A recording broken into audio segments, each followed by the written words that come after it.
काफी रोचक स्थिति बनी हुई है संस्था में।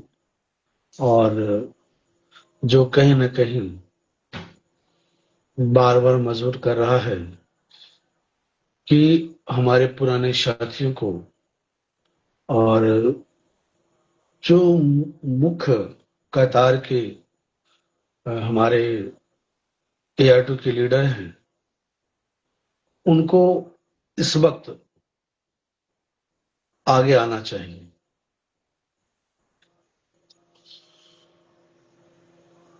चिंता की स्थिति बनने का कारण है कि लंबे समय तक कहीं न कहीं हमने इस बात को समझने की कोशिश नहीं किया कि कुछ महत्वाकांक्षी योजना पर काम करने वाले षड्यंत्रकारी विद्वान ट्रैकमैन का चोला पहनकर ट्रैकमैन के ही अहित करने में लगे हुए हैं। मैं उन परिस्थितियों के बारे में बात करना चाहता हूं जो आज आपके सामने दिख रहा है। मैंने पिछले वीडियो में, चूंकि मुझे आकलन नहीं लगा पाया था कि षड्यंत्र का और साजिश का इतना बड़ा स्तर भी हो सकता है, खास करके AR2 के अंदर। आप देखिए स्तर कहां पहुंच चुका है। हम ये समझ रहे थे, और यहां तक कि हमारे राष्ट्रीय महामंत्री अनु शुक्ला जी जो पहले थे, उन सब ने कई बार बात किया था, भाई संस्था भटक रही है और हमने जिन लोगों के हाथों में संस्था सौंपी है वो कहीं न कहीं अपने रास्ते से भटक रहे हैं, उनको सही मार्गदर्शन किया जाना चाहिए।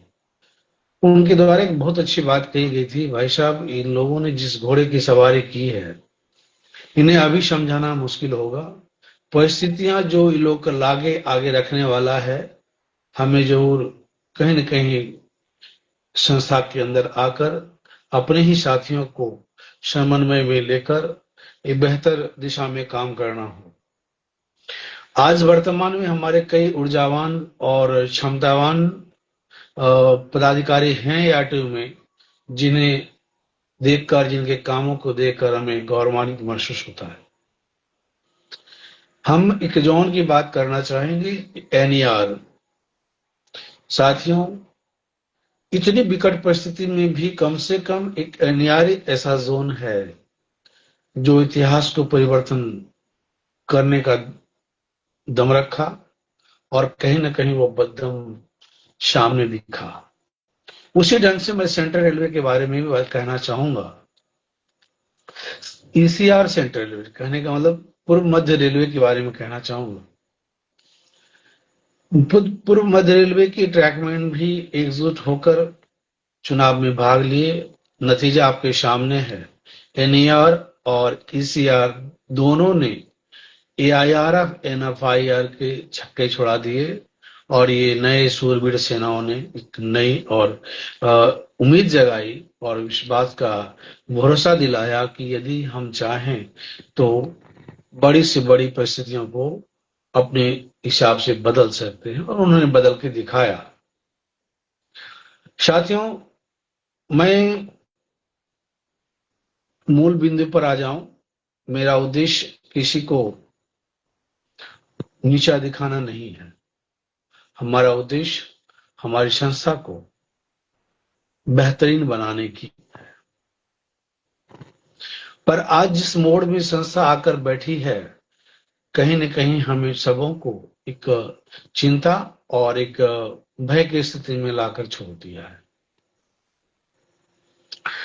मैं आपको नागपुर की जो मीटिंग हुई है उनकी बाद लोगों की उदासीनता को देखा। इससे पहले जब भी हमारे राष्ट्रीय स्तर पर, जोनल स्तर पर जब कोई पदाधिकारी बनता था तो पूरे देश में, पूरे ट्रैक मेंटेनर साथियों में एक नई उत्साह सामने देखने को मिलती थी। लोग बधाइयां देते नहीं थकते थे। फूल माला से हमारे साथी सज जाते थे। पर बड़ा अजीब हुआ ना कि सेंट्रल रेलवे के नागपुर में मीटिंग होने के बाद दो साथी, श्री चांद मोहम्मद जी और दूसरे साथी राम नरेश पासवान जी, मैं तो कहूंगा कि राम नरेश पासवान जी की जो ज्ञान है, नॉलेज है, षड्यंत्र और इस दिशा में अगर वो, हमको लग रहा है कि संस्था के हित में विचार करें तो मुझे नहीं लगता कि शिवपाल मिश्रा जी और रघुवैया जी इनके सामने टिक पाएंगे। बड़ा जल्दी है राम नरेश पासवान जी को, और पर एक गलती उनसे हो गई, वो गलत जगह हाथ डाल दी। एआईटू इतना अभी कमजोर नहीं हुआ है कि कोई अपनी षड्यंत्र का परचम लहराएगा और उन्हें स्वीकार कर लिया जाएगा। इतना कमजोर अभी एआईटू नहीं हुआ। और हम जैसे लोग हैं,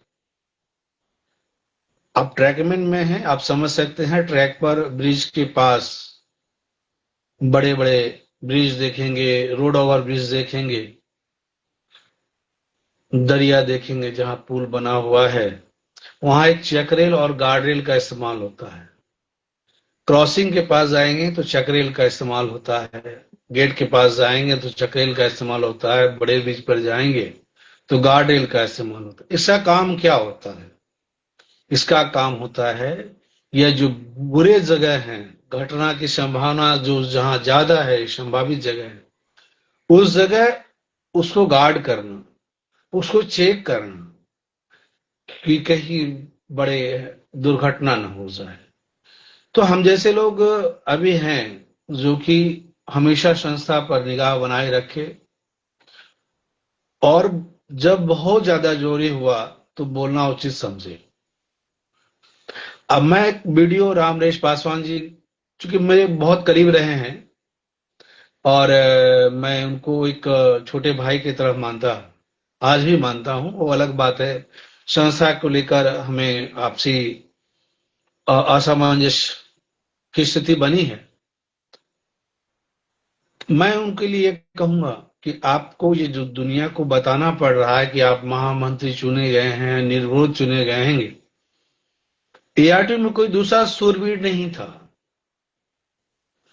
मैंने बार बार खतरा जताया कि हमें सेंट्रल रेलवे में एआरटी मीटिंग क्यों चाहिए। पहली प्रयास मुंबई में की गई, दूसरी प्रयास नागपुर में की गई। इस बात से अनजान तो हमारे कांता राजू जी भी रहे होंगे, बिल्ली को दूध की रखवाली देंगे तो बिल्ली तो दूध पिएगा ही।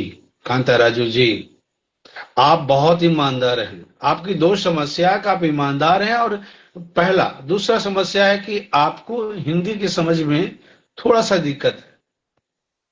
कोई क्या बोल रहा है, आपको क्या बोलना है, ये समझ की दिक्कत है। यही कारण है कि बड़े स्तर पर एक व्यवहारिक संबंध खराब हुए हैं आपके। पर आपको मैं आपके तरफ जो सहानुभूति के नजर से देखता हूं, आप बड़े अच्छे हैं। और आप बता दूं, अंधा व्यक्ति की मांग होती है उसे आंख मिल जाए। जिस दिन उसे आंख मिल जाता है ना, तो पहला काम वो क्या करता है, वो छड़ी को फेंक देता है जो अंधेपन में उसका सबसे बड़ा सहारा रहा है। इसलिए कांता राजू जी, आपकी स्थिति पर मुझे हंसी भी आ रही है और सहानुभूति भी, कि आखिर इतने करीब रहकर आप समझ क्यों नहीं पाए कि बार बार सेंट्रल रेलवे में मीटिंग बुलाया जा रहा है। आखिर क्यों बुलाया जा रहा है? राष्ट्रीय अध्यक्ष निर्विरोध चुने जाते हैं। मैं चांद मोहम्मद जी के क्षमता पर सवाल नहीं कर रहा, या मैं रामनेश पासवान जी की क्षमता पर सवाल नहीं कर रहा, मैं सवाल कर रहा हूं उनकी नीयत पर। जितने लोगों के बीच आपने राष्ट्रीय अध्यक्ष महामंत्री का चुनाव कर दिया, उतने लोगों के बीच हम एक ब्रांच के पदाधिकारी नहीं चुनते थे। और आप ये सोच रहे हैं कि इन लोगों के द्वारा चुने गए लोगों से हम स्वीकार कर लेंगे कि वो एआईटू के राष्ट्रीय अध्यक्ष और महामंत्री हो गए हैं? तो आप देखिए, एक मीटिंग में आप चुने गए हैं और कई मीटिंग अभी होने बाकी और हो चुके। दिल्ली की मीटिंग में चुने गए होंगे लोग अहमदाबाद की मीटिंग में चुने गए होंगे। आपकी एक साजिश बड़ा शानदार तरीके से निकल कर सामने आई।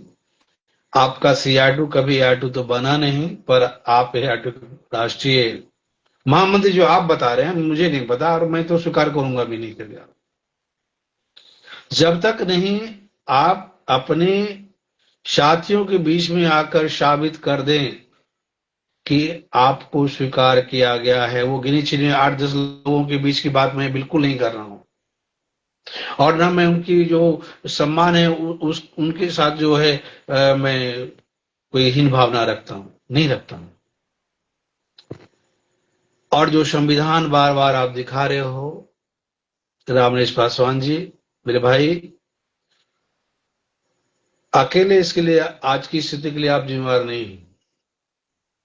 संविधान बदलना आपके लिए और कहीं न कहीं जो बदलने वाले लोग हैं, अग्रिम भूमिका में हैं, नयन पांचाल जी, आप भूल गए। अवनीश कुमार हमेशा संस्था से प्यार किया है, और जबकि बार बार हमारे कई साथी जब हमारे कार्य के आधार पर या हमारी जो निर्भीकता है, हमारी जो संस्था के प्रति समर्पण है, लोगों का हमारे साथ जुड़ाव प्यार है, इससे कहीं न कहीं ईर्ष्या होती थी। तो कुछ लोग गिने चुने एक आध लोग कभी ये बोल दिया करते थे कि अवनीश जी ट्रैकमैन नहीं है, मतलब ट्रैकमैन नहीं है इसलिए उनका साथ नहीं जाना। पर आज देखिए ना, उन लोगों ने की मेहनत ही मुझे एक मौका दिया कि मैं फिर वापस आके उन लोगों को कम से कम जो है आईना दिखाऊं, जो लोग अपने आप को ट्रैकमैन कहता रहा। एआईटू एक दशक पूरा कर चुका है, 12 साल से ज्यादा का समय एआईटू का हो चुका है।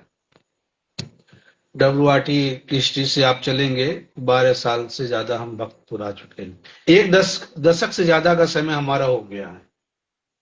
अब ट्रैक मेंटेनर की हालत के लिए सिर्फ एआईआरएफ और एनएफआईआर को जिम्मेवार हम नहीं ठहराएंगे, जिम्मेवार हमारा एआईटू भी उतना ही होगा आज के ट्रैक मेंटेनर की हालत के लिए।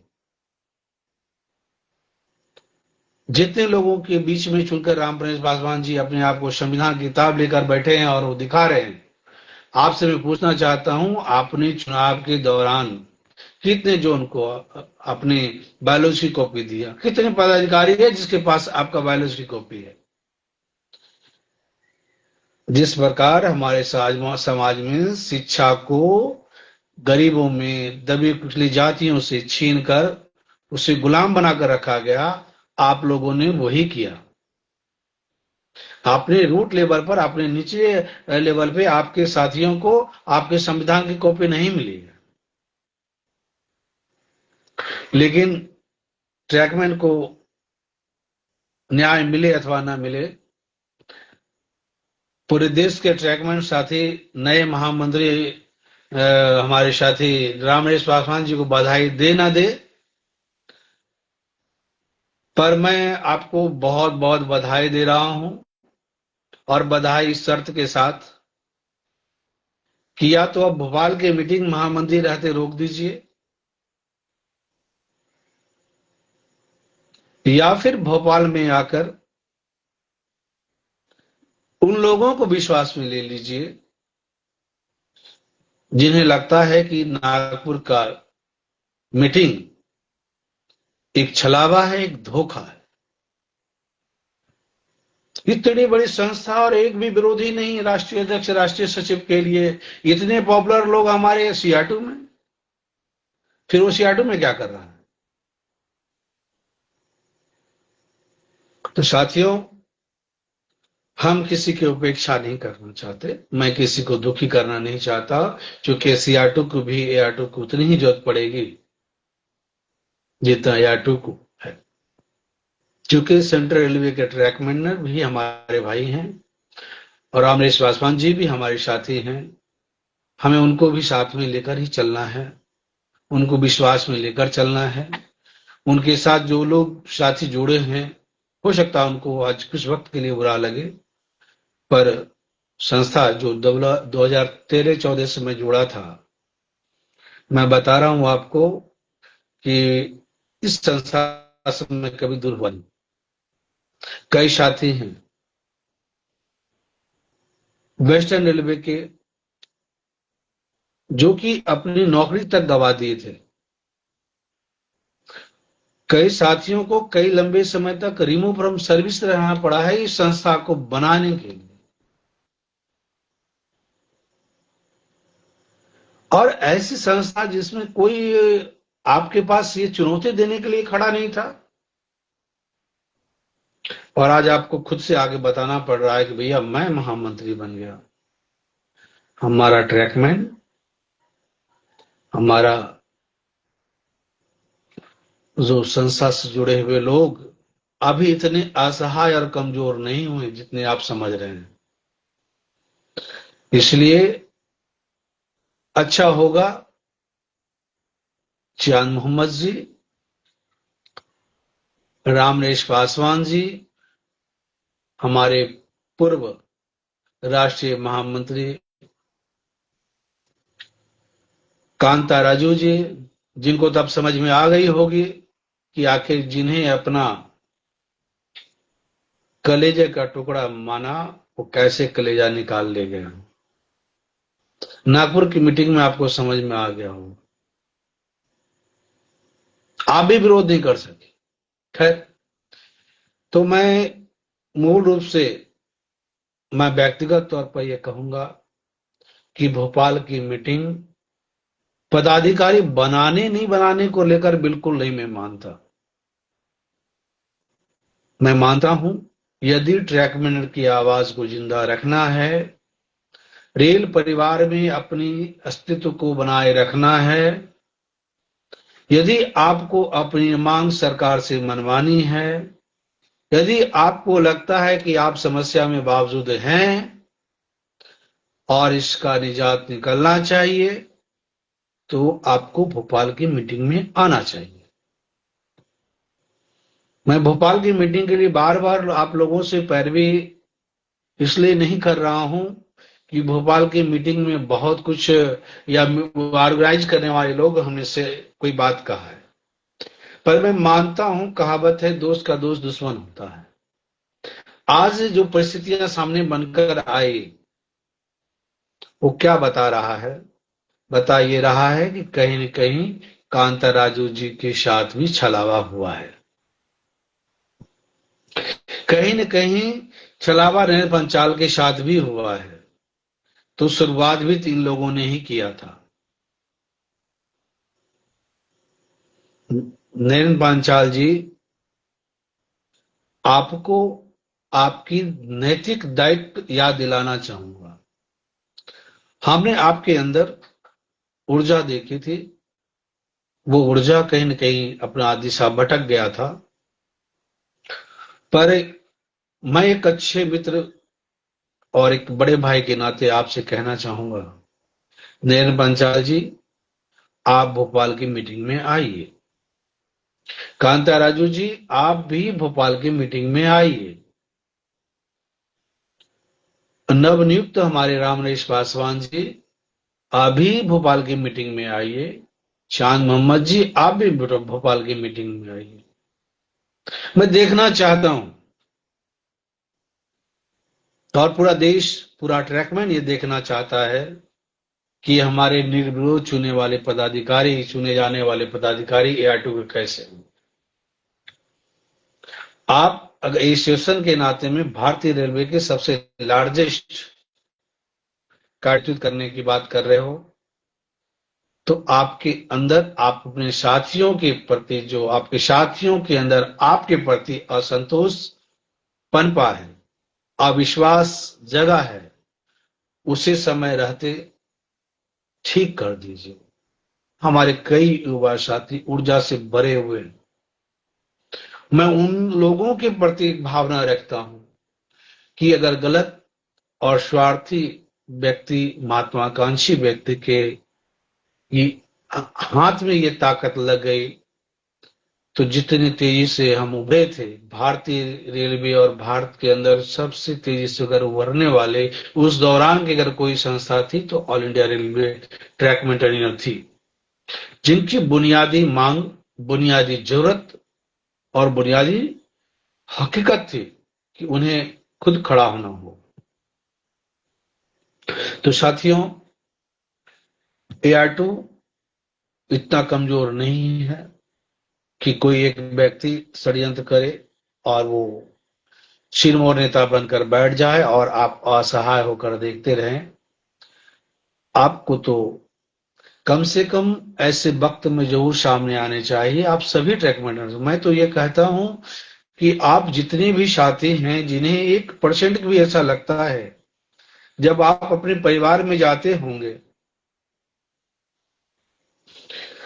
आप ज्वाइनिंग के वक्त में जब आपका परिवार पूछता होगा कि भाई किस पद पर हो, तो आप ट्रैकमैन बताते हैं, गैंगमैन बताते हैं। कई लोग तो अपने रिश्तेदारों से छिपाते हैं कि मैं गैंगमैन में हूं। क्यों? ऐसी स्थिति क्यों नहीं होनी चाहिए कि लोग ये जाने कि गैंगमैन में है और इनका एक उज्जवल भविष्य होगा। हमारे आपके जो अंदर ये कहीं न कहीं एक हीनता पनपी है, इसको एक बेहतर विकल्प क्यों ना बना दिया जाए। ये संभव है जब आप एकजुट होंगे। मैंने पिछली वीडियो में भी कहा था कि देश के अंदर जब संविधान में कई कमियां नजर आ रही है और समय रहते उसे बदलाव किया जा रहा है, संशोधित किया जा रहा है, तो रेलवे के ऐसे कौन से कानून हैं जिसके संशोधन नहीं किया जा सकता है। ट्रैक मेंटेनर को, गैंगमैन को अपना हक, अपसमानता के अधिकार क्यों नहीं मिल सकता है, जबकि संविधान में ही लिखा हुआ है, अनुच्छेद 14 से लेकर 19 तक आप जाइए, देखिए, समानता का अधिकार की ही बात कहा गया। आप समानता के अधिकार से दूर नहीं है। दूसरी बात साथियों, मैं आपसे एक और आग्रह करूंगा कि भोपाल की मीटिंग में यह बिल्कुल आप न समझे कि आप हर किसी को संभव है जो ऑर्गेनाइज कर रहे होंगे। मैं समझता हूं, मैंने भी काफी मीटिंग ऑर्गेनाइज किया। मैं समझता हूं उन लोगों के पास वक्त की कमी होती है, जब खुद से स्तर पर निर्णय लेने होते हैं, कई सारे कार्य, कई सारे परमिशन लेने होते हैं, समय की मर्यादा और समय का अभाव, इन सारी चीज में लोग घिर जाते हैं। हो सकता है मीटिंग में ना आपको बुला ना पाए, या ऐसा समझिए कि एक सामाजिक कार्य है और आप सबकी दायित्व उतने ही है जितने वो लोग जो ऑर्गेनाइजर हैं। और हम तो उन्हें, हम सबको उनको आभार, उनके प्रति आभार व्यक्त करना चाहिए कि भैया आप इतने बड़े काम कर रहे हो। तो कुल मिलाकर हमारा कहना है कि AR2 की जो मीटिंग भोपाल में है, हो सकता है कि वहां भी कोई साजिश हो सकता है तीसरा पक्ष जो बड़े स्तर पर असंतुष्ट है उनकी द्वारा मीटिंग ऑर्गेनाइज किया गया हो। ये सारी बातें तो तब समझ में आएगी ना जब आप उस मीटिंग में मौजूद होंगे।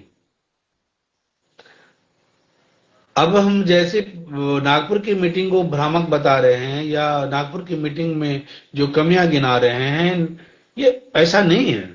मैं तो ये कहता हूं कि रामनिवास पासवान जी बने, अच्छी बात है। परिवर्तन क्या आने वाला है, उनका अपना मोटो क्या है, मोटिव क्या है, आगे वो क्या करेंगे संस्था के लिए जो पहले कभी नहीं हुआ है, ये सारी चीज से उन्हें अवगत कराना होगा। जब वो अवगत कराएंगे, और मैं तो ये कहता हूं कि जब चुनाव हो ही रहा है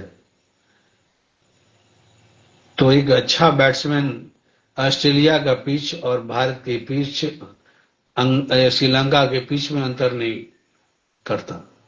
वो अपने नैसर्गिक प्रतिभा से खेल का प्रदर्शन करता। तो ऐसे ही तो मौका है ना एक तरह से रामरेश पासवान जी, चांद मोहम्मद जी को। मैं तो ये कह रहा हूं कि यदि मेरी बातें रखी मानी गई और लोगों ने उसको महत्व दिया तो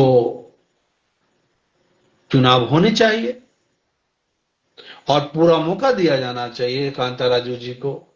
हो सकता है वहां, क्या पता, मेरी उनसे बात हुई नहीं है, क्या पता वो कई नए षड्यंत्र के जाल में फंस गए हों, क्या पता वो व्यक्तिगत प्रतिष्ठा को लेकर खुद पीछे हट गए हों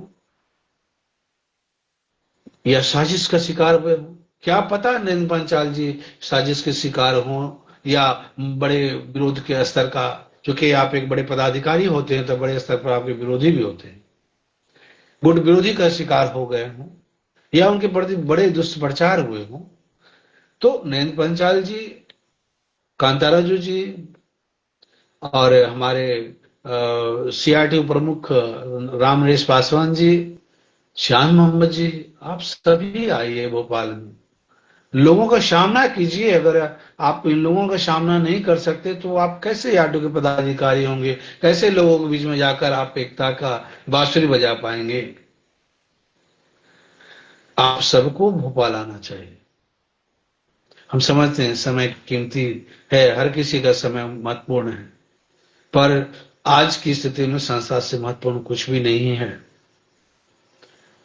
कई साथी हमारे बीमार रहते हुए मीटिंग में जाते थे कि मीटिंग को सफल करना है, इस मीटिंग को सफल बनाना है। कई बार आपको बता रहा हूं घंटों लग जाते थे हमें डीआरएम तक पहुंचने में, घंटों लग जाते थे जीएम तक पहुंचने में। अब आप देखिए, बड़ा गणित मुझे तो समझ में नहीं आता, आप लोगों का मैथ शायद मेरे से अच्छा होगा। नागपुर में 6 जोन आए, 6-7 जोन दिल्ली में भी आए, 6-7 जोन बोलते हैं अहमदाबाद में भी आए, और अब भोपाल में भी 10-12 जोन की बात हो रही है।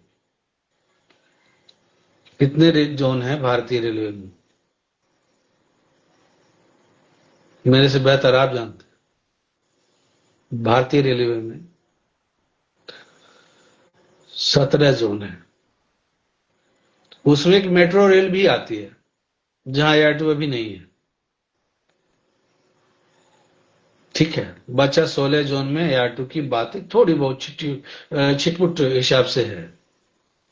कहीं कहीं ईस्ट कोस्ट रेलवे में भी हम समझते हैं कि उसका नेतृत्व करने वाला कोई नहीं हुआ, नहीं है, कुछ लोग हैं। तो आपका 15 जोन बचा। ईस्ट मेट्रो रेल निकाल दीजिए, ईस्ट कोस्ट रेलवे निकाल दीजिए, साइड करिए आप, बचा 15 जोन।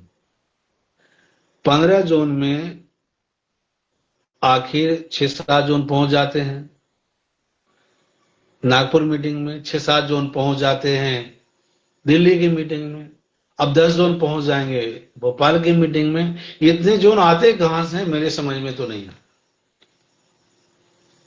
क्या नहीं लग रहा आपको कि कहीं ना कहीं एक साजिश है? हाँ, हमारे रमेश भाई बता रहे हैं 18 जोन।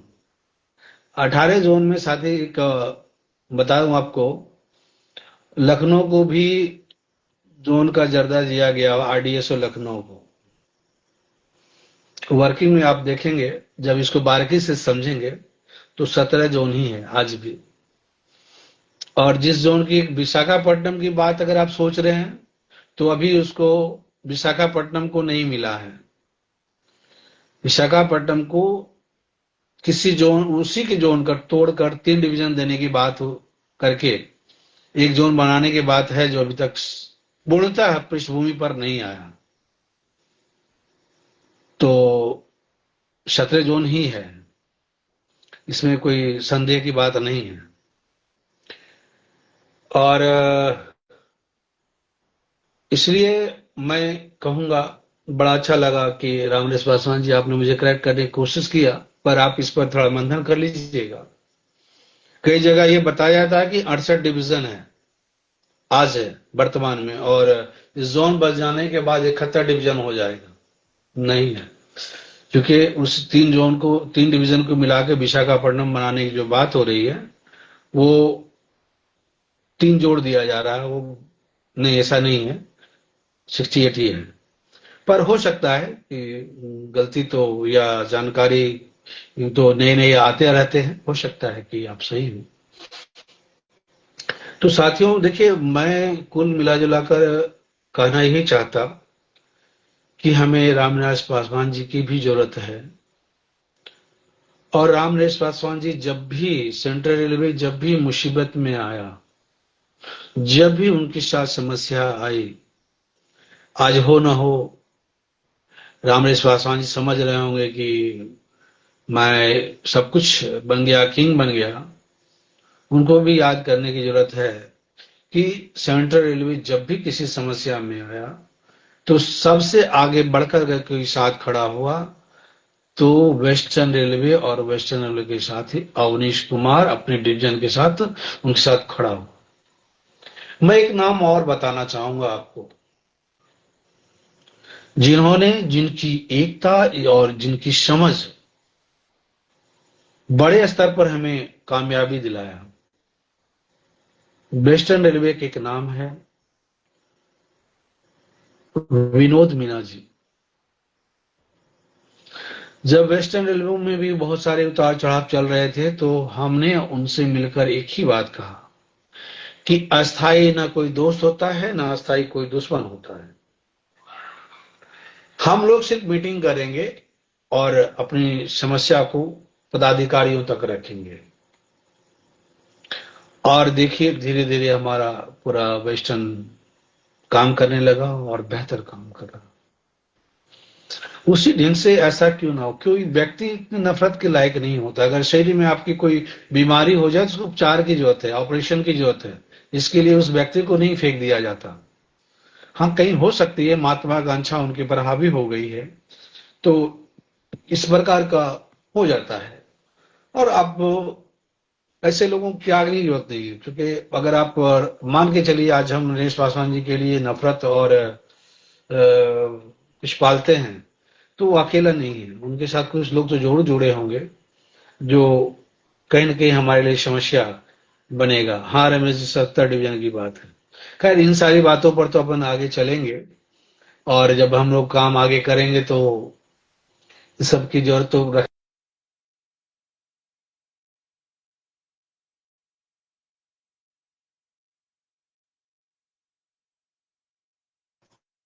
ऐसे समय में महत्वपूर्ण इन सारी चीजों को देने से बेहतर है कि हम अपने साथी को क्यों न समझाएं कि रामनिवास पासवान जी, चांद मोहम्मद जी, आपके अस्तित्व, आपके प्रति सम्मान में कोई कमी नहीं आएगी। अब भोपाल तो आइए। यदि हम लोगों ने किसी भी प्रकार से आपके सम्मान में गुस्ताखी किए करेंगे, तो जरूर आप हमें दोषी मानिएगा।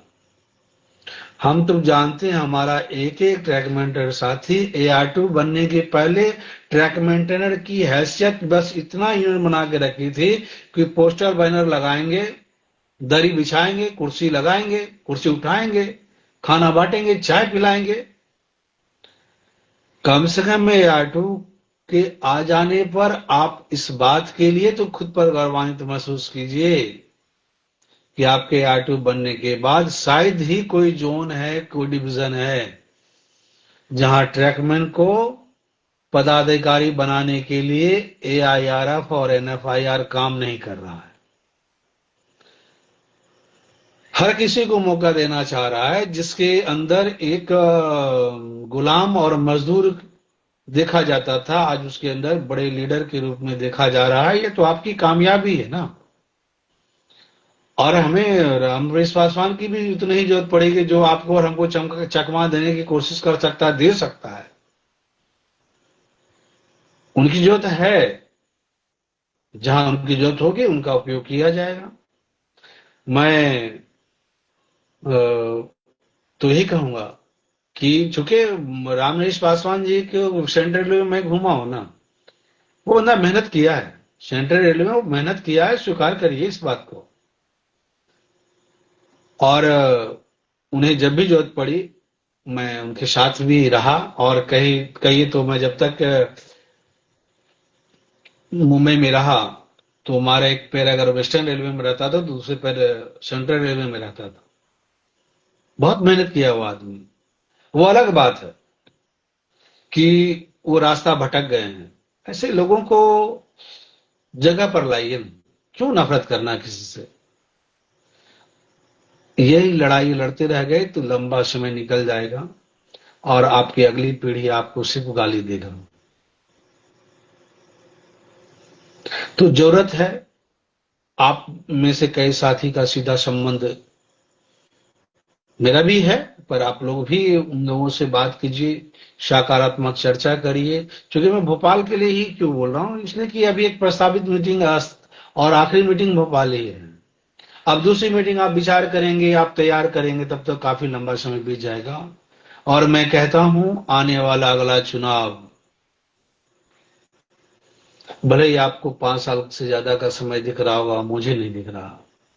मुझे लग रहा मैं हम लोग जहां आके बैठे हुए हैं वहां से भी अगर चुनाव लड़ने के लिए जाए तो हमें एक लंबा वक्त लगने वाला है। क्योंकि हम सिर्फ ट्रैकमैन को लेकर चुनाव लड़ने नहीं जा रहे हैं, बल्कि शारी विभाग को लेकर जा रहे हैं। देखिए, मैं जब आप लोगों के साथ फेसबुक में लाइव आया हूं, हमारे कई सवाल हमारे साथियों के द्वारा पूछा जाता है कि भैया आप जितनी मेहनत याटू के लिए आज कर रहे हो, आप ट्रैकमैन नहीं हो, और बावजूद इसके हम लोगों के लिए आवाज उठाइए ना। ट्रैकमैन तो आपका बीता हुआ कल है। तो थोड़ा मुश्किल तो होता है ऐसे सवालों को जवाब देना, जो कि किसी चीज को जानना और किसी चीज को समझना और किसी चीज को महसूस करना अलग ही बात होती है। जो लोग मुझे राय दे रहे हैं कि आप हमारे लिए आवाज उठाइए, क्योंकि मैं उठाता हूं, मेरी फितरत है, मैं जहां हूं वहीं लड़ूंगा। और मैं सामने वाले की ताकत नहीं देखता, सामने वाले की नीयत देखता हूं। अगर वो गलत है तो मैं अकेला ही सही, मेरी आवाज बुलंद होगी, चाहे दुनिया की जितनी ताकत सामने वाले को लगानी होगी लगाए, जीत तो हमारी ही होगी। क्योंकि आप सही नियत और सही उद्देश्य से आगे बढ़ते हैं तो देर ही सही लोग आपसे जुड़ते हैं, आपको समझते हैं। जिन लोगों ने भी हमें जमालपुर में समझा, उन लोगों ने हमसे यही बोला, भैया आप हमारे लिए काम करिए ना, वर्कशॉप में आप आए तो हम लोगों के लिए भी काम करिए, हम लोग के लिए आवाज उठाइए। तो हमने उनको एक ही बात समझाया, कहा देखो भाई, हम आज वर्कशॉप में हैं, मैं कहूंगा आप हमको वोट करिए, तो हो सकता है आपके अंदर भावना आ जाए कि IRF NFIR भी तो है, मगर मैं 100% गारंटी देता हूं कि ट्रैकमैन के बीच में ये बातें नहीं आएगी। क्योंकि वो सिर्फ इस बात को जानता है कि हमसे बुरा हालत में कोई नहीं है। अगर हम खुद के लिए नहीं खड़ा हुए तो हमारे साथ कोई खड़ा नहीं है। और मुंबई की जो कोऑपरेटिव बैंक का वोटिंग हो या इस बार के चुनाव में आप देखिए, जिसको आपने समर्थन दिया वो डंका बजा दिया। तो मैं यही चाहता हूं कि अच्छे लोग चाहे किसी भी विभाग के हो, जो आपका हमारा संविधान है। ट्रैकमैन यूनियन लिख लेने के बाद लोगों में एक समस्या आ जाती है कि लोग समझते सिर्फ ट्रैकमैन के लिए है। तो हमें अब बड़े जोर शोर से लोगों को ये भी बताना है कि भैया सिर्फ ये ट्रैकमैन के लिए नहीं है, ये सारे विभाग के लोग इसमें हैं। हम जिस उद्देश्य से बनाए हैं, हम नहीं चाहते कि हम हो, हमारा ट्रैकमैन इंजीनियरिंग हो या कोई हो, किसी के साथ भी शोषण नहीं होना चाहिए। उनके हक के लिए हम आवाज उठाएंगे और लड़ेंगे। यह विश्वास आपको दिलाना हो, पर यह आपसी गृह युद्ध समाप्त हो जाए, शीत युद्ध समाप्त हो जाए, तो इस दिशा में भी तो काम करना होगा, शहरी विभाग के साथियों को आगे लाना होगा। हमारे विनोद कुमार सरोज जी लिखते हैं ऑटो में आपकी जरूरत है। तो साथी विनोद जी, मैं ऑटो से कभी दूर रहा नहीं, पर क्या है महत्व पद का हमने कभी इस प्रकार से नहीं दिया, क्योंकि हम ये समझते हैं कि और ये समझते आए हैं कि जो लोग काम करते हैं उन्हें सम्मान मिलता है। पद दो स्थिति को देखा जाता है, एक वो पद जिस पर बैठकर आप खुद को गौरवान्वित महसूस करते हैं, एक वह स्थिति जिस पद पर बैठने के बाद वह पद गौरवान्वित महसूस करे। ये दोनों स्थिति बड़ा शानदार है, इसको अगर समझ सकते हैं तो आप समझिए। जिन्हें पद सही पद दे दिए उन्हें, मगर मैं अवनीश कुमार लेकर कोई संदेह आप मत पालिए कि अवनीश कुमार कभी भी आपसे अलग रहेगा। मेरा मानना है जिन लोगों ने ट्रैकमैन में साल भर का भी वक्त दिया हो, वो इस जन्म में कम से कम ट्रैकमैन को नहीं भूल सकता। आज हमारे कई साथी वर्कशॉप में आए हैं, हमारे साथ काम कर रहे हैं, जो पहले ट्रैकमैन हुआ करते थे और आरआरसी से टेक्नीशियन में आए हैं और कारखाने में काम कर रहे। जब उनको पता चला भैया ट्रैकमैन की आवाज उठाते हैं और वो ट्रैकमैन है, मैंने एक उद्देश्य से यूट्यूब चैनल भी बनाया कि हम इतनी वीडियो फोटो कहाँ लोड करेंगे, कहाँ रखेंगे। तो हमने एक यूट्यूब चैनल बनाया जिसमें कि लोड कर देते हैं। वो लोग देखे, बोला भैया आप बहुत पुराने समय से, बहुत लंबे समय से ट्रैकमैन के लिए आवाज उठा रहे हैं। उनकी सहानुभूति आपके प्रति आज भी बनी हुई। वो लोग जो ट्रैकमैन में बिता के आए, मैं तो खैर पदाधिकारी रहा और उस वक्त भी बातें चलती थी, बड़ी बड़ी बातें होती थी, लोग पद के पीछे भागते थे। ये कभी खत्म नहीं होगा दोस्त। अगर ये मानते हैं कि आज आप इस चीज को रोक लिए, आगे ऐसा नहीं होगा, नहीं, ऐसी बात नहीं है। ये हमेशा होगा और बार बार होगा। तो इन सारी चीजों से आपको पूरी जीवन लड़नी है। जब तक आप संस्था के लिए काम करोगे, संस्था को आप बचाएंगे तो संस्था आपको बचाएगी। संविधान है तो आप हैं, वरना नहीं है। और संविधान आपको हक देता है कि आप एक संवैधानिक संस्था का एकता बढ़ाइए और एकजुट होइए और एक साथ आकर आप अगर आज चाहेंगे एआईआरएफ से शिवपाल मिश्रा जी हट जाएं, नहीं हो सकता है। यानी एआईआरएफ के लोग भी चाहेंगे शिवपाल मिश्रा जी हट जाएं तो नहीं हटा पाएंगे। एनएफआईआर के शिवपाल जो रघुवैया जी हैं, उनको अगर आप हटाना चाहेंगे तो वो नहीं हटा पाएंगे। इवन मैं कहता हूं एनएफआईआर के लोग भी चाह ले कि हम रघुवैया जी को हटा लें, वो नहीं होगा, नहीं हटा सकते आप। षड्यंत्र कला के प्रचंड विद्वान लोग हैं ये लोग, और इसमें जाकर आप सोचेंगे कि आपकी आवाज बुलंद हो जाए या आपके लिए कोई आवाज उठा दे, वो उनके अनुसार ही उठाना होगा उनको। तो आज की तारीख में शोषित वर्ग के लिए सबसे बड़ी संस्था अगर बन के खड़ी है तो एआईटू है। और अपने हर साथी को ये समझाइए कि भैया आप आइए हमारे साथ, हम आपसे अलग नहीं हैं, बस आपसे पीछे हैं। भारतीय रेलवे का महादलित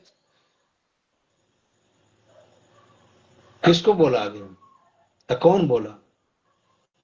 आपको याद होगा रेलवे ट्रैक पर हमारे माननीय विपक्ष के सबसे बड़े नेता, जो वास्तव में युवा के बॉर्डर लाइन क्रॉस करने जा रहे हैं अभी, पर युवा हैं। जब 75 के साल के नेता युवा हो सकते हैं तो राहुल जी भी युवा ही हैं। उन्होंने रेलवे ट्रैक पर आकर आपकी स्थिति को देखा दिल्ली में और उन्होंने कहा कि भारतीय रेलवे के अगर कोई महादलित है तो वो ट्रैकमैन है। तो आप महादलित कब तक बने रहेंगे? महादलित बोलने का उद्देश्य ये नहीं है कि हमें वो नीचे दिखाना चाह रहे हैं। हमें किसी की सहानुभूति नहीं चाहिए। हम सहानुभूति के दम पर जी नहीं सकते, हम अधिकार के दम पर जी सकते हैं। हमें अपने अधिकार को पाना होगा, अपने अधिकार को छीनना होगा। यदि आप ऐसा कर सकेंगे तो समाज आपको सम्मान देगा।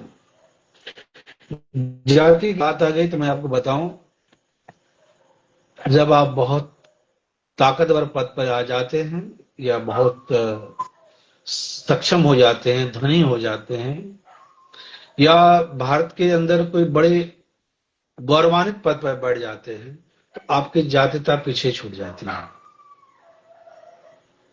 मसलन अगर आपके घर के पास कोई आईएएस होगा तो उनका जाति नहीं, आईपीएस होगा उनकी कोई जाति नहीं होती, उनका क्लास होता है। इसलिए देश के अंदर समाज में जो उच्च स्तर को पा लेता है उसकी अपनी एक जाति नहीं होती बल्कि एक समाज होता है। वो समाज आपके लिए सब कुछ तय करता है। उसके अंदर जातिवाद भेदभाव उस स्तर पे नहीं होती जो निचले स्तर में देखा जाता है।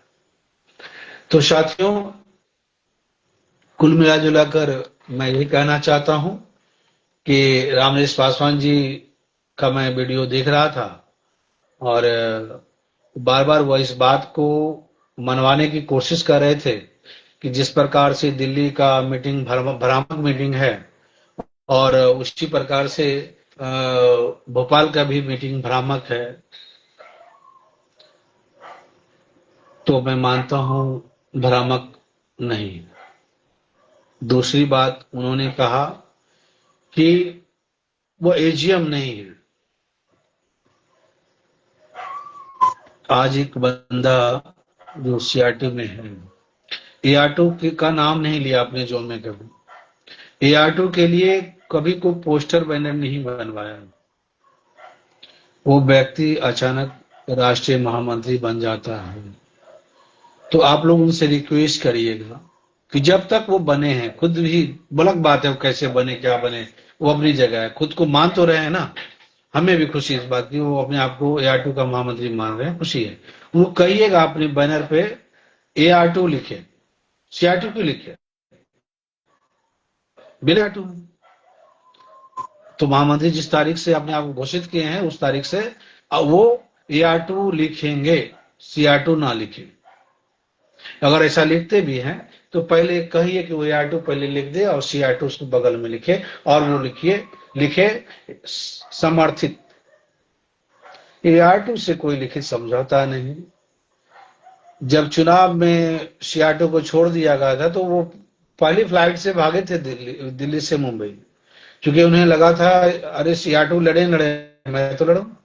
जब उन्हें भी दरकिनार किया गया तब जाकर वो आपके साथ खड़ा हुआ। और आप लोगों के मन में भी बार बार विचार आता होगा कि आखिर भैया को हुआ क्या, अवनीश भैया क्यों इतने एक्टिव हो गए हैं। तो इसके पीछे का एक और बहुत बड़ा कारण है दोस्तों, मैं जिस संस्था से इतना प्यार करता हूं, जिस संस्था का, जिस कैडर का मैं भला चाहता हूं, मैं उनको नहीं छोड़ सकता। उन लोगों को भी नहीं छोड़ूंगा जब पूरा देश का ट्रैकमैन चुनाव लड़ने के लिए सब कुछ त्याग करके भटक रहा था, तब हमारे कई सत्ताधारी बड़े पद पर बैठा हुआ नेता आपके विश्वास को छलावा के जरिए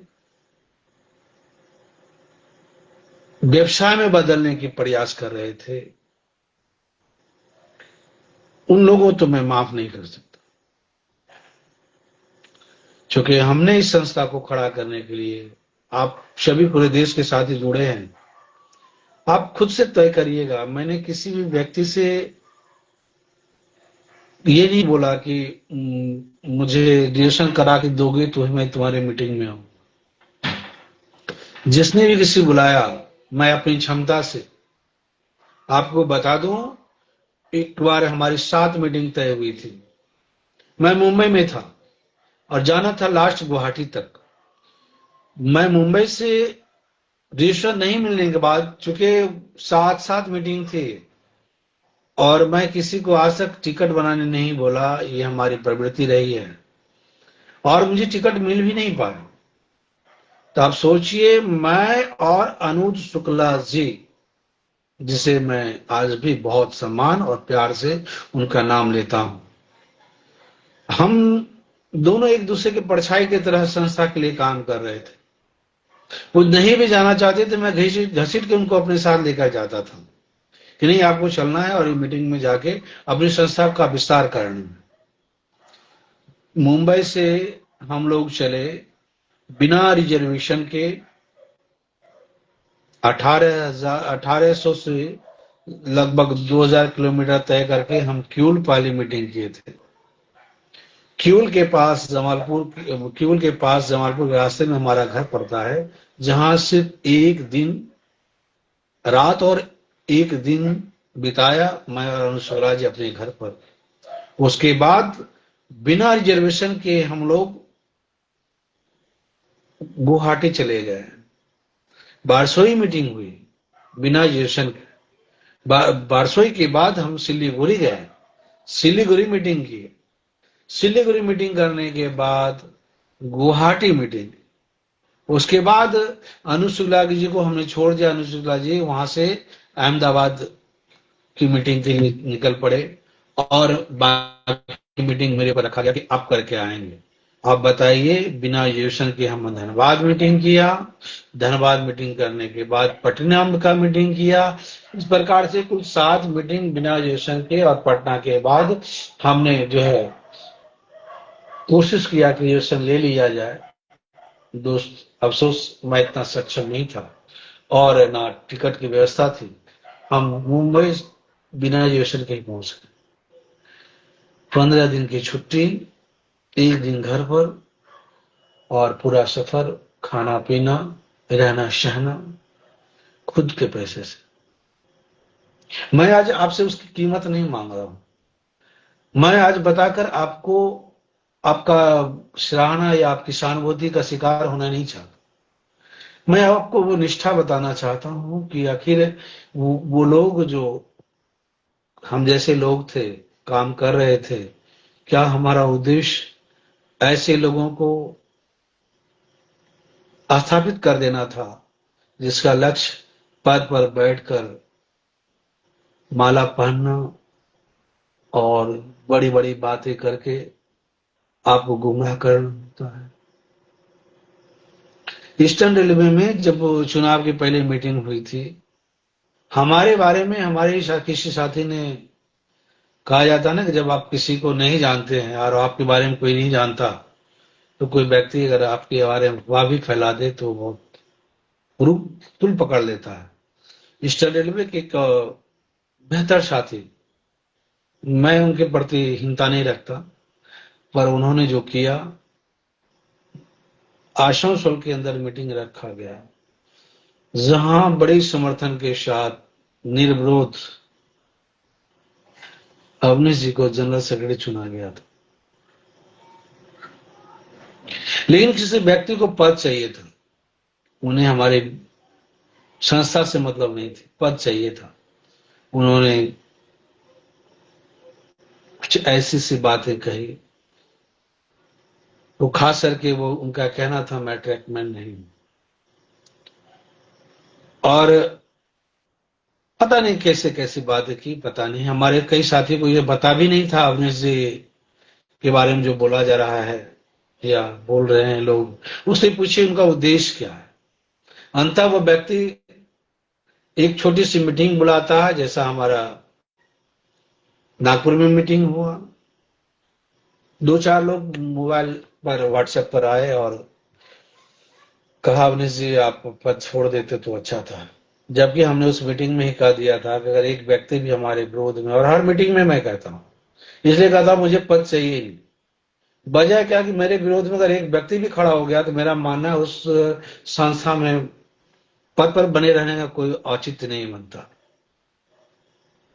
और लोग जानते कहाँ कमजोर हो जाते हैं, क्योंकि हमारे साथ कोई विवाद नहीं जुड़ा हुआ है। कोई ये नहीं कह सकता कि अवनीश कुमार हो, राजेश यादव हो, अभय सिंह मीना हो, अनुज शुक्ला हो, ये लोग किसी से रुपया खा के बैठा या किसी को गुमराह किया।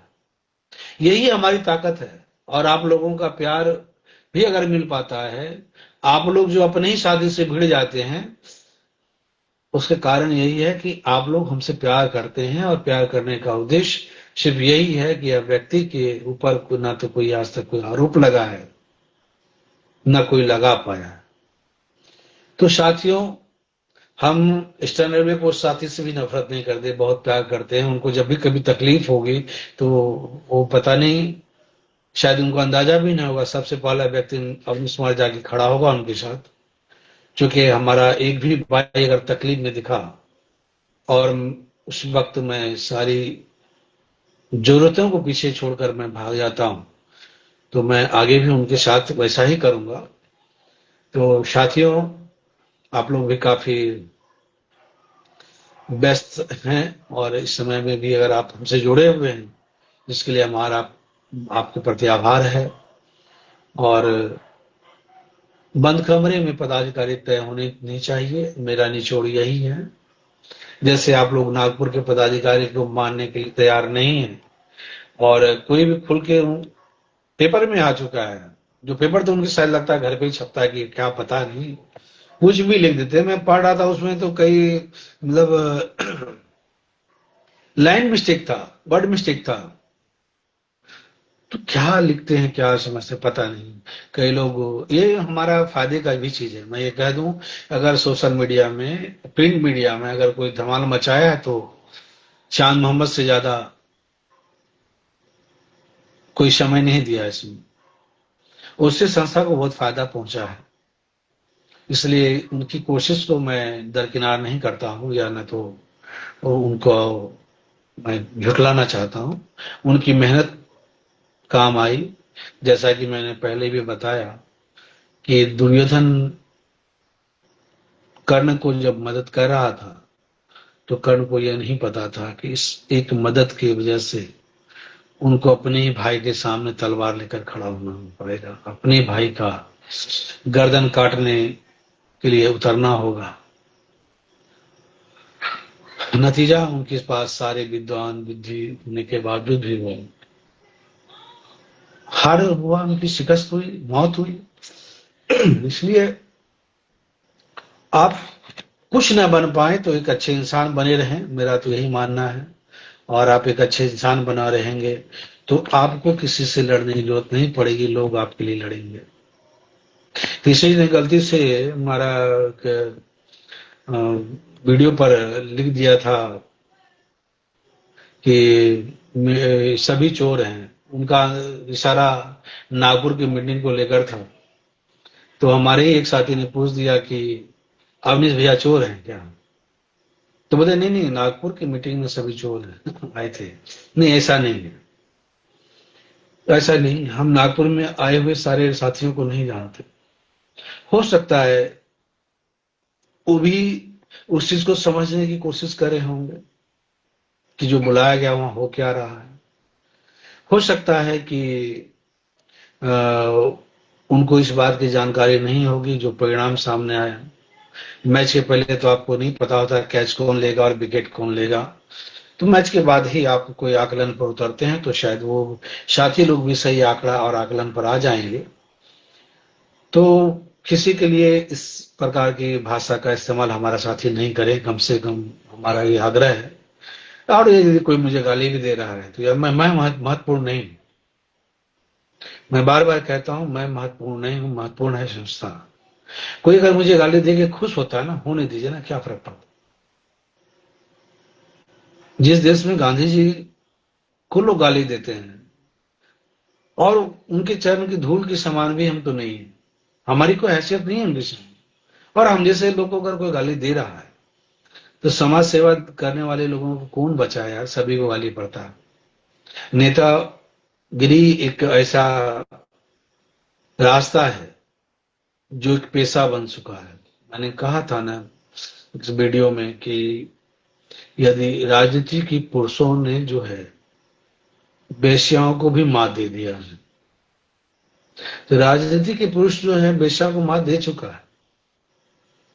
और आप जब इस रास्ते में आते हैं, और एक ही रास्ता तो है जो आप समाज सुधार सकते हैं और आप अपने कल्याण के लिए लड़ सकते हैं, वो आपका ये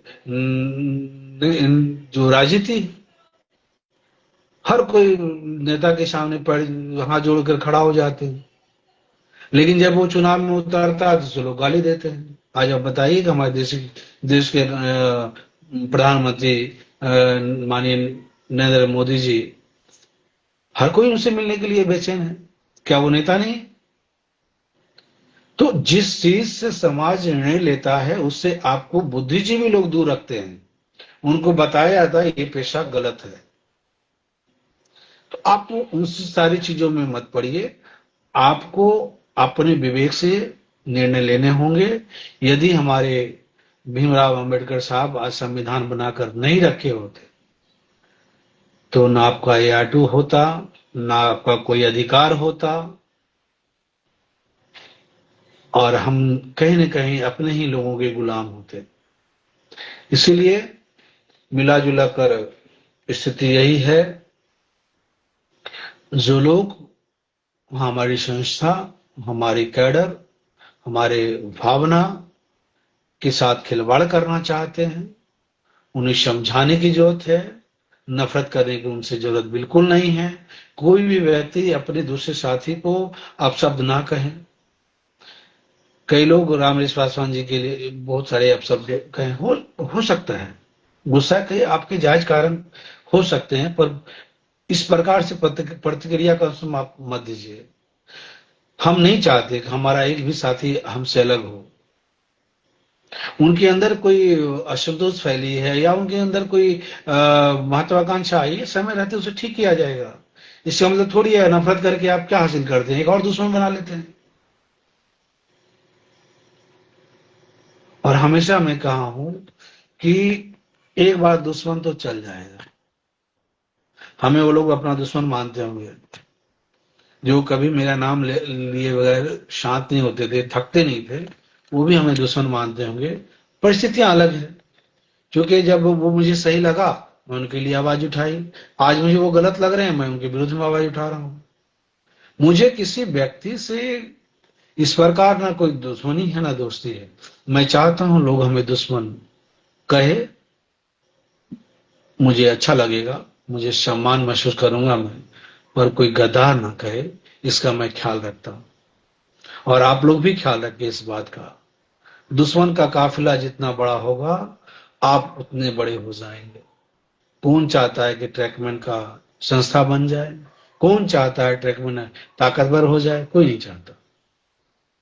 जिसको आप सबसे ज्यादा वोट दिए, सबसे ज्यादा चंदा नोट दिए, ARF NFI, आपको बताऊं बलसाड़ की मीटिंग में क्या हुआ था?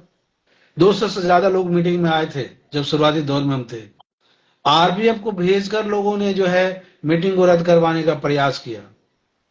फिर भी उस मीटिंग में आपको बता दूं 8 से 10 लोग मीटिंग में मौजूद रहे और 8-10 लोग में ही वो मीटिंग हुआ। मगर 200 लोगों में से छट के जो 8 लोग 10 लोग बचे थे ना, पूरे वेस्टर्न रेलवे और पूरे इंडिया में वो हाहाकार मचा दिए थे। इसलिए कहता हूं कि जब तक आप परीक्षा नहीं दोगे आपको अपनी ताकत का एहसास नहीं होगा। हमारे कई दुश्मन हैं, साइलेंट किलर हैं, उन्हें समझाइए और आपसी गतिरोध से बाहर आएंगे। और फिर से मैं माननीय अनु शुक्ला जी, पूर्व राष्ट्रीय महामंत्री, पूर्व राष्ट्रीय अध्यक्ष राजेश यादव जी, और हमारे नरेंद्र पांचाल जी, कांता राजू जी, और कहीं न कहीं उसी श्रेणी में आके बैठे हमारे शान मोहम्मद जी, रामनिवास पासवान जी, संजय गुप्ता जी, कौशिक जी, आप सभी आइए, एक सही मार्गदर्शन दीजिए। हम कोई बगावत या बागी बनने की मुद्रा में नहीं। हम चाहते हैं कि भोपाल की मीटिंग के बाद एक मजबूत, पहले की से भी ज्यादा मजबूत नेतृत्व पूरे भारतीय रेलवे के सामने आए। और सारे विभाग के लोगों को भी मैं कहूंगा कि जो भी विभाग के साथी हैं, दूसरे विभाग को भी लगता है कि नहीं, हमें आईआरएफ एनएफआर से संतुष्ट नहीं है, आप लोग भी आइए। सम्मान के साथ, आपके सम्मान में कोई कमी नहीं रखा जाएगा, जैसा हमें उम्मीद है। आप लोग आइए और इस मीटिंग को सफल बनाइए, क्योंकि आप लोग, खास करके नयन पंचाल जी और कांता राजू जी, आप ये की नैतिक जिम्मेवारी भी बनती है, और आप अपनी नैतिकता का पूरा ख्याल रखेंगे, मुझे पूरा विश्वास है। और मुझे पूरा भरोसा है कि नयन पंचाल जी ऐसे समय में अपनी पहचान छिपाते नहीं हैं। आप पूरी बुलंदी से, पूरी चोट से आएंगे और उन सारे काल्पनिक और वास्तविक सवाल का जवाब देंगे।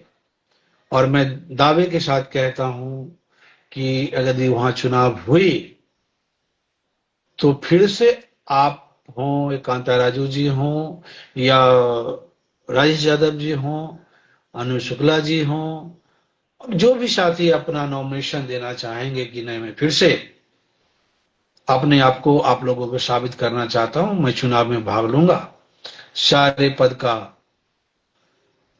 चुनाव हो, और उसमें यदि आपको फिर से चुना जाता है, चाहे वो अनु शुक्ला जी हो, चाहे हमारे नंदर जी हो, रामरेश पासवान भाई हो, चांद जी हो, राजेश यादव जी हो, मैं उनको गले लगाकर आप लोगों से फिर से अभिवादन के लिए आग्रह करूंगा कि इन्हें स्वीकार कीजिए। और चाहे वो अनु शुक्ला हो, या वो चांद मोहम्मद हो, या वो हमारे वापस कांता राजू जी, कांता राजू के प्रति हमारी मन में एक पीड़ा तो है कि कभी कभी हम जो है, सच्चे होने के बावजूद भी हमें बात रखने के तौर तरीके में समस्या आ जाती है, भाषा को लेकर समस्या आ जाती है। तो हम अपने लोगों को, अपने साथियों को समझाने में कहीं ना कहीं पीछे रह जाते हैं। तो कुछ ऐसा ही हुआ है कांताराजू जी के साथ। पर आप आइए, नागपुर जैसा नहीं होगा। नागपुर का तो पूर्व, कह सकते हैं, पराजित कार्यक्रम था।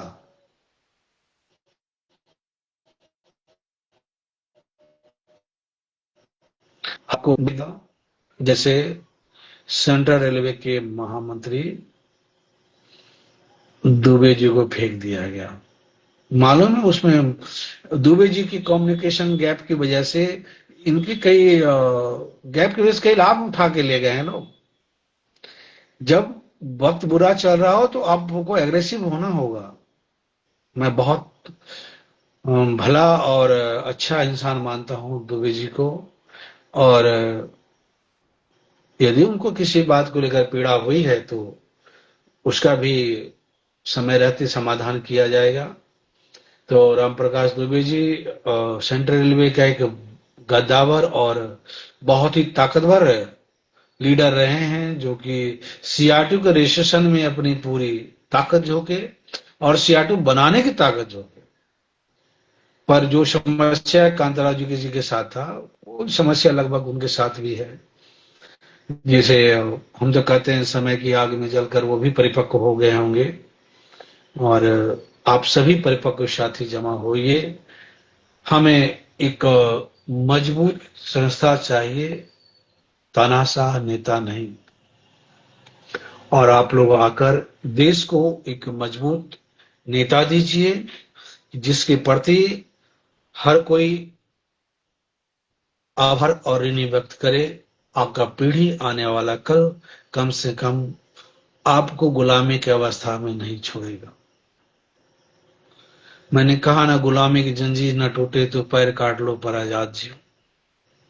पैर कटने का दर्द तो होगा, पर आजादी की खुशी का अंदाजा आप नहीं लगा सकते।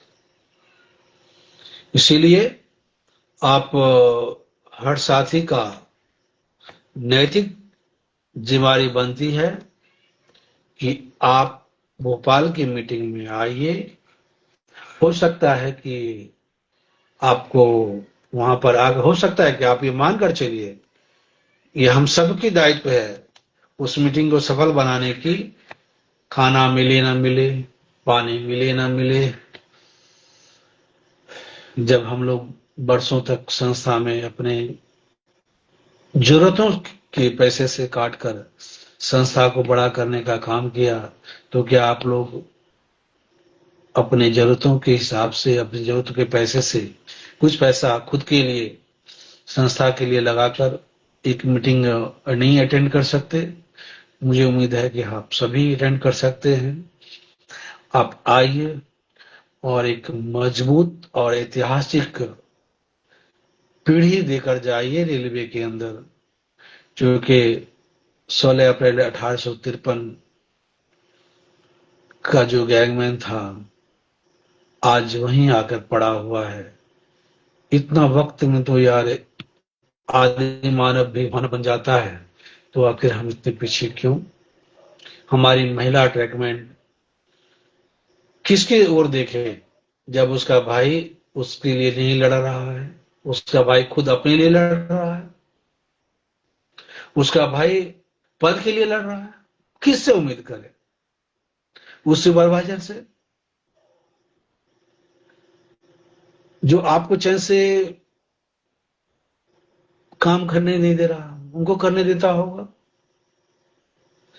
हमें लाखों ट्रैक मेंटेनर, महिला हो पुरुष हो, अब सोचिए ना, जो 18 साल का 19 साल में कोई गैंगमैन में आया, उनके साथ 59 साल 9 महीना, 59 साल 11 महीना 30 दिन का व्यक्ति, 31 दिन का व्यक्ति साथ में पंजा पारी मार रहा होता है। क्या आपको लगता है 19 साल के व्यक्ति का क्षमता 60 साल के व्यक्ति के बराबर होगा? ये शोषण है दोस्त, और इस शोषण के विरुद्ध अगर कोई लड़ सकता है तो आपके अलावा कोई दूसरा नहीं है। जिसका घर टूटता है, घर उन्हीं को बनाना होता है। और आप सभी, हमें उम्मीद है कि सकारात्मक सहयोग देंगे और मेरे कम से कम जो आप वीडियो पर अपनी बात रखते हैं, क्रोध को पीछे छोड़ दीजिए। ये मानिए कि आप जो लिख रहे हैं अपने भाई के लिए लिख रहे हैं, और किसी को मुझे गाली देना है तो छूट है, गाली देने दीजिए। आप लोग आपस में मत लड़िए।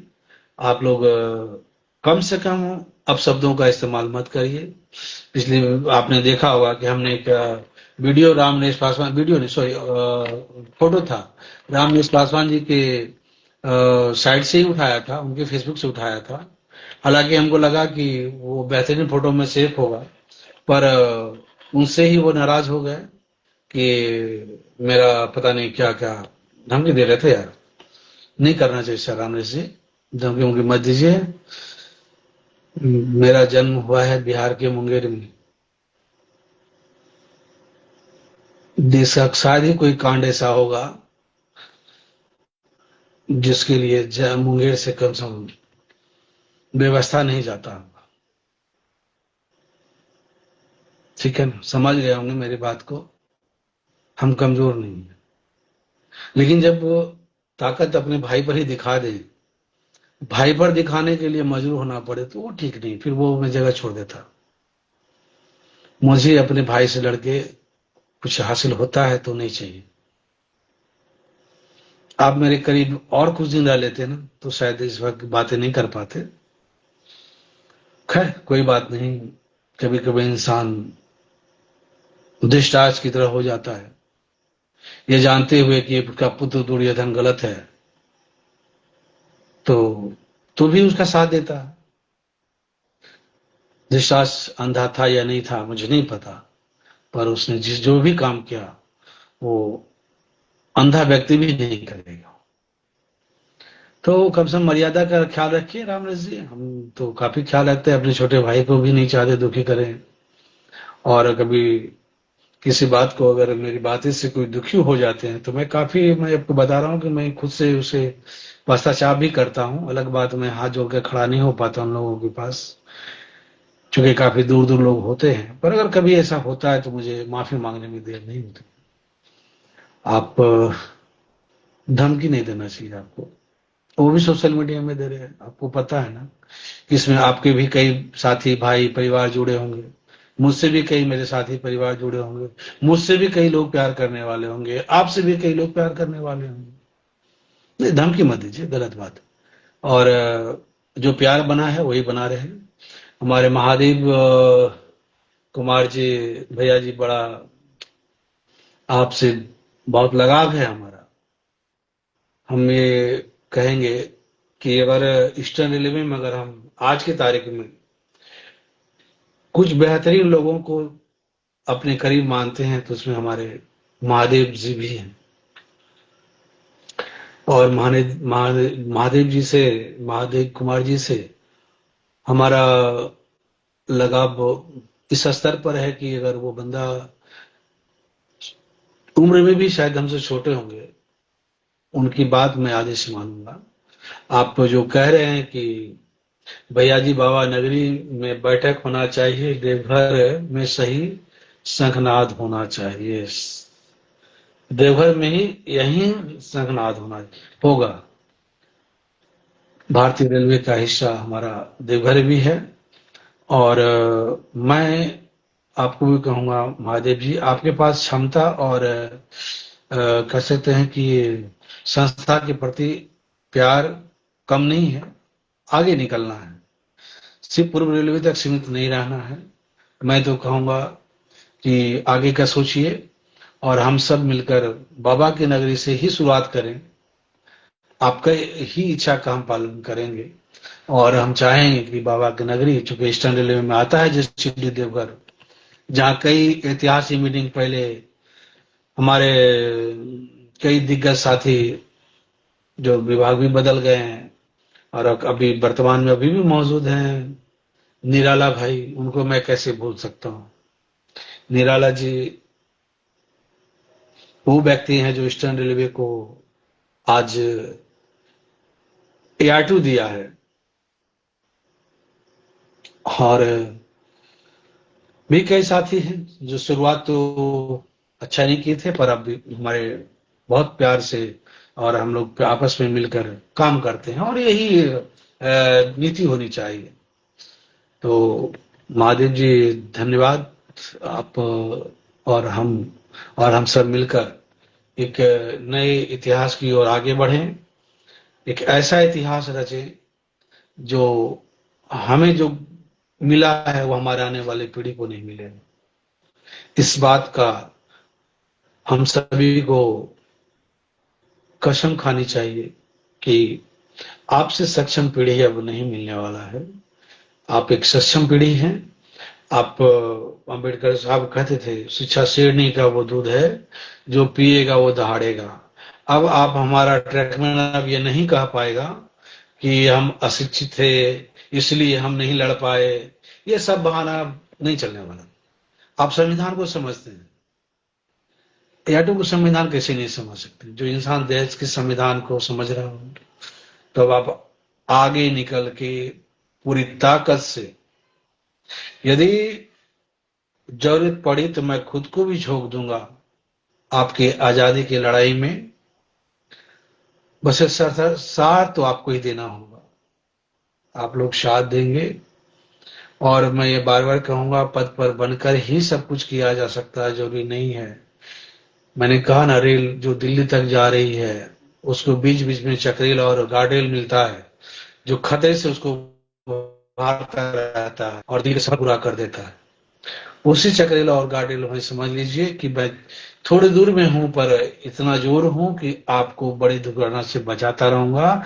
AR2 रूपी ट्रेन दिल्ली पहुंचेगी, AR2 दिल्ली पहुंचेगा। AR2 खुद से ट्रैक में ही नहीं बल्कि सारी विभाग की समस्याओं को रखेगा, क्योंकि पूरा देश आज यूनियन विहीन हो चुकी है। पूरा भारतीय रेलवे यूनियन विहीन हो चुकी है। जो यूनियन है दो लोगों के गुलाम की जंजीर में जकड़ा हुआ है। इसलिए मैंने कहा कि यार प्रमुख सिद्धार्थ मिश्रा जी जब तक कब्र तक नहीं पहुंच जाते, शमशान भूमि तक नहीं पहुंच जाते, वो पद पर बने रहेंगे। और वही हाल हमारे रघुवैया जी के साथ है। और सोचिए ना, जो व्यक्ति वोट नहीं दे सकता वो आपका नेतृत्व कर रहा है। और नेतृत्व क्यों ना करे, करना चाहिए, पर नेतृत्व के पीछे का उद्देश्य भी तो दिखना चाहिए। खूब लड़ाई लड़ते रहे और आपको ओपीएस मिल गई, और वो खुद जो ओपीएस के लिए लड़ रहे थे वो यूपीएस की वकालत कर रहे हैं। और यही हालत दोनों फेडरेशन की है। मैं सिर्फ उसके प्रति नाराजगी व्यक्त करके क्या करूं, क्योंकि मेरे से बेहतर और मेरे से समझदार और ज्ञानी लोग बैठे हैं रेलवे के अंदर। जब उन लोगों को भी वो अपने षड्यंत्र का गुलाम बना चुके हैं, तो कोई तीसरी नई शक्ति जब तक बनकर नहीं आएगी, इन दोनों का महत्व कम नहीं होगा। और बार बार लोग कहते हैं आप पागल हैं यार, कि इतनी बड़ी संस्था को छोड़कर एक नई संस्था को बनाने के लिए लड़ रहे हैं। तो साथियों, मेरा उद्देश्य राजनीतिक करियर बनाना नहीं है, बल्कि हमारा उद्देश्य राजनीति के जरिए एक मजबूत कैडर बनाना, हमारा उस कैडर को लाभ दिलाना और उसको हक दिलाना है जिसे आज तक मान्यता प्राप्त यूनियन फेडरेशन ने जिसको उपेक्षा करते आया है। जो लोग गैंगमैन के पसीने से, मैंने कई वीडियो में आप देखे होंगे, मैं भाषण से में भी बोलता था कि जिस गैंगमैन के पसीने से आईआरएफ एनएफआर के नेता दुर्भागते हैं, वो वक्त लाऊंगा कि वही फेडरेशन के नेता पत्थर पर लड़खड़ाते हुए आपके कदमों में गिरेगा। तो साथियों, हमें जरूरत है सारे नेताओं की, हमें जरूरत है हर साथी का, रामनेश जी का भी जरूरत है। इसलिए आप लोग आप शब्द किसी के लिए ना बोले, और सकारात्मक और सही दिशा में अगर हम लोग बात करेंगे तो कोई बुरा नहीं है। हो सकता है कि जब कोई व्यक्ति आपके हिसाब से नहीं सोच रहा हो तो आप नफरत करने लगते हैं, गुस्सा करने लगते हैं। गुस्सा हो सकता है, पर उसको ज्यादा महत्व मत दीजिए। आप सभी को साथ में लेकर चलिए और हम सब साथ मिलकर एक नई संस्था, नई जोश, नई ऊर्जा के साथ AR2 को रंग देंगे, जो कि पूरे भगवा रंग से भारतीय रंग जाए। और यही हमारी आप लोगों से आग्रह है। और मैं एक जिक्र कर देना चाहता हूं, मैं और चेतन भाई हमारे वेस्टर्न रेलवे के बड़ा कारगर साथी हैं, और हमारे हेमंत राठौर जी भी जुड़े हैं। मुझे घटना याद आ गई। हेमंत राठौर जी, अगर आप सुन पा रहे हैं तो मैं बताऊं, मैं वेस्टर्न रेलवे के GM PCE जो साहब थे, PCE मीना सर, आप जानते होंगे। आपके पिताजी जब वो AN थे तो आपके पिताजी, तब से वो जानते हैं आपके पिताजी को। ज्यादा मैं बोलना नहीं चाहूंगा इसमें, हेमंत जी अब समझ सकते हैं, समझ जाइए। आप जब रिमूव फ्रॉम सर्विस चल रहे थे तो हमसे PC मीना साहब ने पूछा था, यार आपका AR2, हमारे आपकी जो गैंगमैन की यूनियन के जो नेता हैं राठौर जी, वो कैसा आदमी है?